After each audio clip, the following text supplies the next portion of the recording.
Hello Aries, Sun, Moon Rising, and Venus signs. Kamusta kayo? Sana po nasa mabuti kayong kalagayan. Welcome back po sa Star Tarot. Kung bago kayo rito, welcome din kayo. Thank you sa inyong support. I truly appreciate it. God bless you all. Aries, po na mensahe ninyo, new opportunities. Ayan, so declutter your life, glimpse a magical doorway.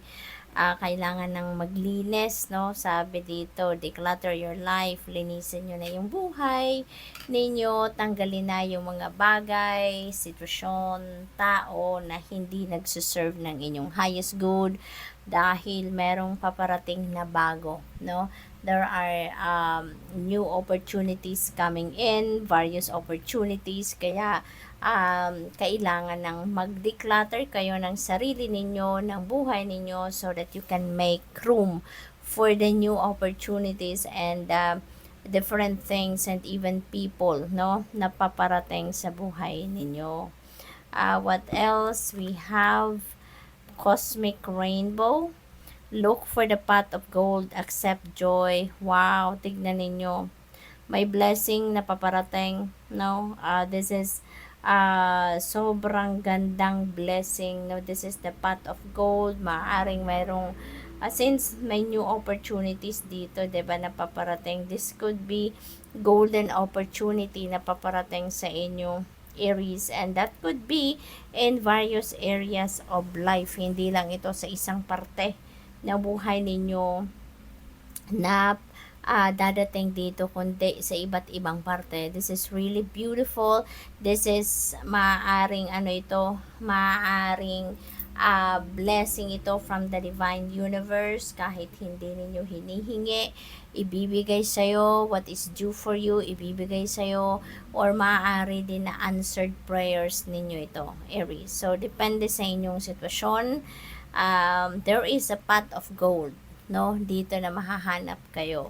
What else? We have open to abundance. Holy moly, Aries, open to abundance. Believe you deserve, accept plenty and prosperity. So malamang, no, yung pot of gold na to talagang an opportunity para sa inyo siguro na magkaroon kayo ng pera, malaking pera, 'di ba?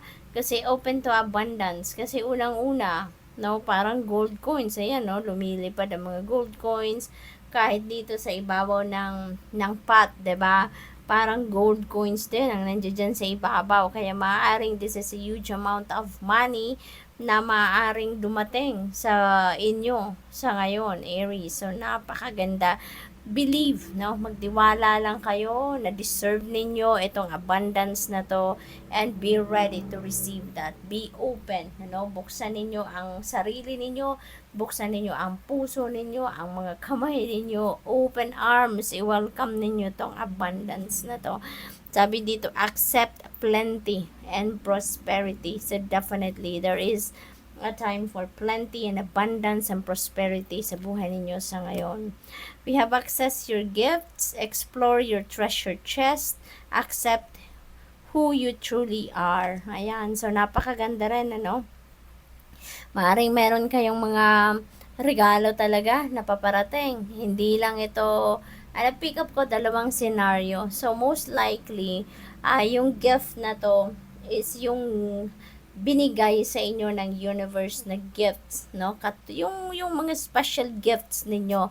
This is who you truly are. This is yun yung gift ninyo na magagamit ninyo sa pag-carry out ng inyong mga mission sa buhay, pag-carry out ng inyong purpose in life, no?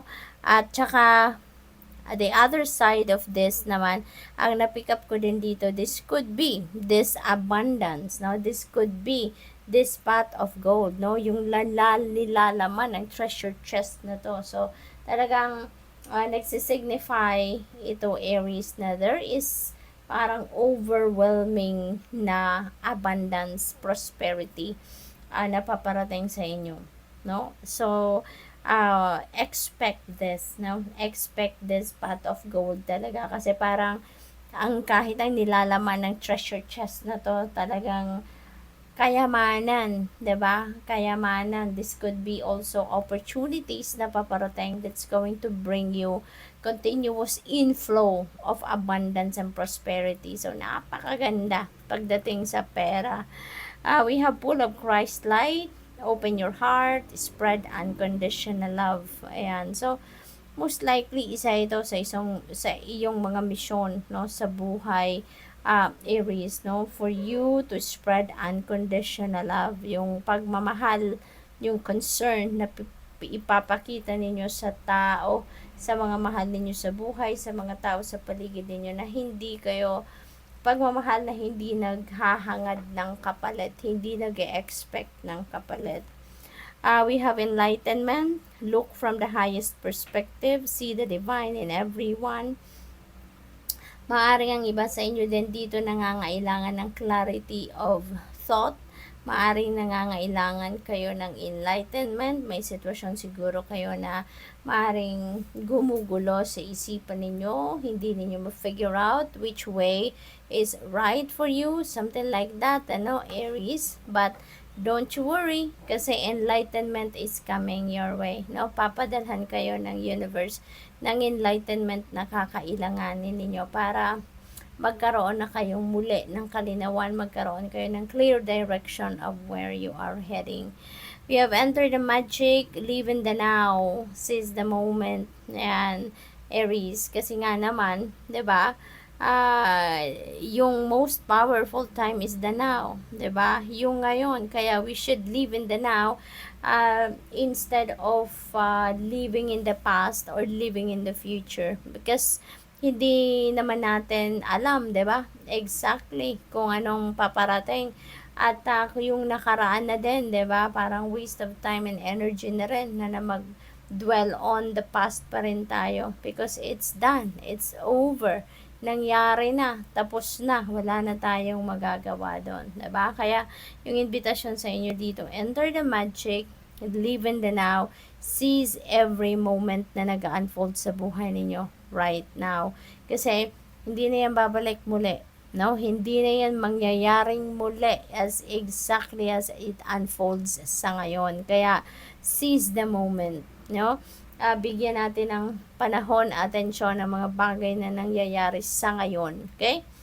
We have a unicorn portal, focus your light, listen for a message. Ayan. This could still be related to the enlightenment energy, kasi nga, 'di ba? Kailangan ninyo ng gabay sa ngayon, kailangan ninyo ng clear direction sa ngayon, kaya listen for a message, kasi the divine universe is sending you intuitive messages, no? Nakakailanganin ninyo para magkaroon na kayo ng kalinawan sa inyong isipan. So, good luck. Thank you for watching. Love and light. Namaste.